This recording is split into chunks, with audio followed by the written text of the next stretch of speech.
I had another question asked about the development of these guitars. This was the first, basically. It was John Dopyera, violin repairman in Los Angeles, who was approached by a glitzy Hollywood Hawaiian musician, George Beecham, about making a louder guitar. That's where these came from. The loud cones inside to kind of propel and make some more noise as opposed to the wood body guitar. And these definitely did do that. The shrill high sounds are going to be coming out of your cones, your aluminum or alloy spun cones. And up here, the bass sounds coming out of the body. A 12 fret guitar, so the body is longer and bigger. The tricone, made by National Resophonic back in the 1926 and 27 days, was the first one to be developed.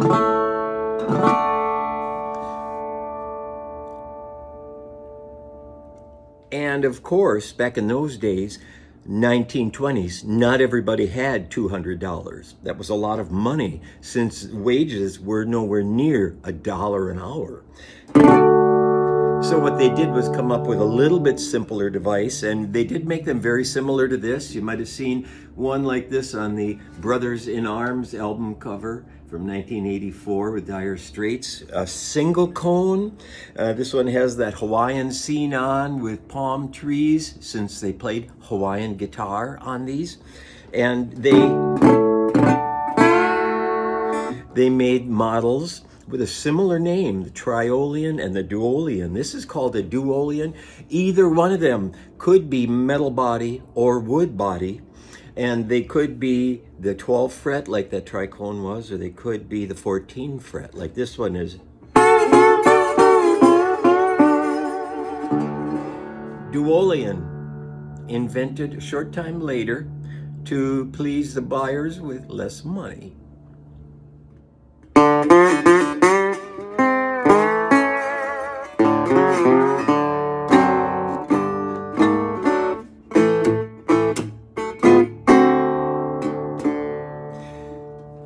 And the next thing to come along, this is going to be 1929, 1930, was the wood body, single cone. This is a Triolean, according to the maker nowadays. And it could be metal or it could be wood. But those two other models, Duolean and Triolean, many in a Hawaiian type of theme, some with paintings on them, were going to be for the buyer with less money. They were much more affordable, as low as $70 and that kind of thing. 1/3 of the cost of a new 3-cone guitar back in the late 1920s, 1930. And another thing that happened back then was factories in Chicago, far away in the middle of the country, not LA anymore. The Regal company in Chicago, big factory, made an awful lot of the overflow of these guitars. So unless you could find out from those the serial number, they could have been made by National directly in their factory in Los Angeles, or they could have been made in Chicago. And they also made Regal. They made Nationals there with a National name on. And they made Resonator guitars with a few other names. But the wood body was the final thing that they were making, among other things like ukuleles and mandolins. And then there was a little problem with the company. The Czechoslovakian immigrant violin maker, John Dopyera, was really upset with the outlandish Hollywood antics of the rich people. A guy that spent all his money on this new company with having parties on his boat. It was something that was directly contrary to what Dopyera wanted. And what he did was relinquish everything and quit the company. And then something wonderful happened. They were going on with the National Guitars out in LA, and Dopyera had quit. Well, he had also worked with his brothers, Emil and Rudy, And they came up with the idea of a new patent, a new invention for the resonator guitar, and that's where the Dobro came from.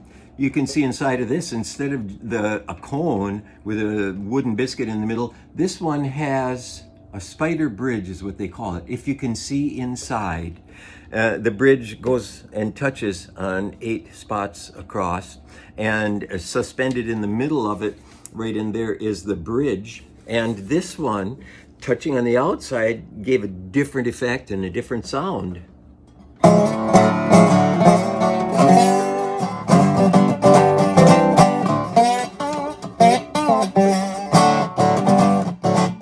So the Dobro came from the split. John, Emil, and Rudy made Dobros in their own factory, and the Dopyera brothers, D-O-B-R-O, is where the name was derived from.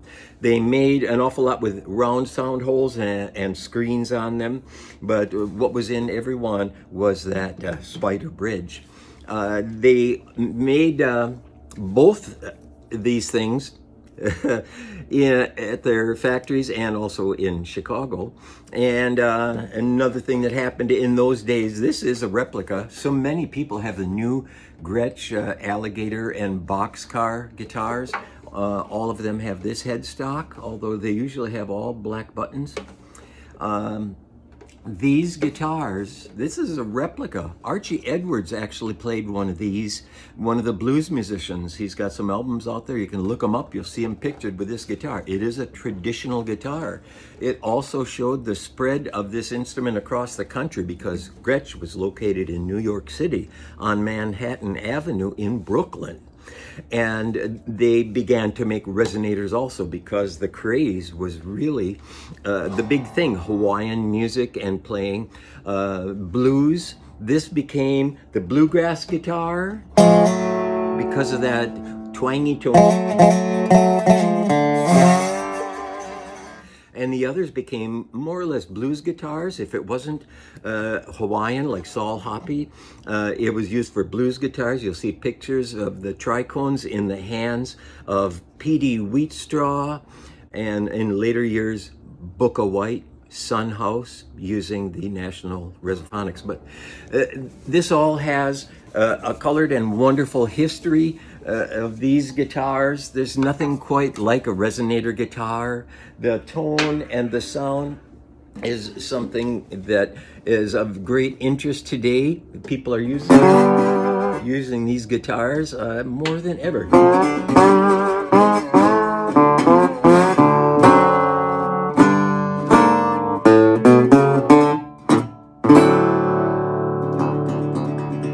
The resonator guitar.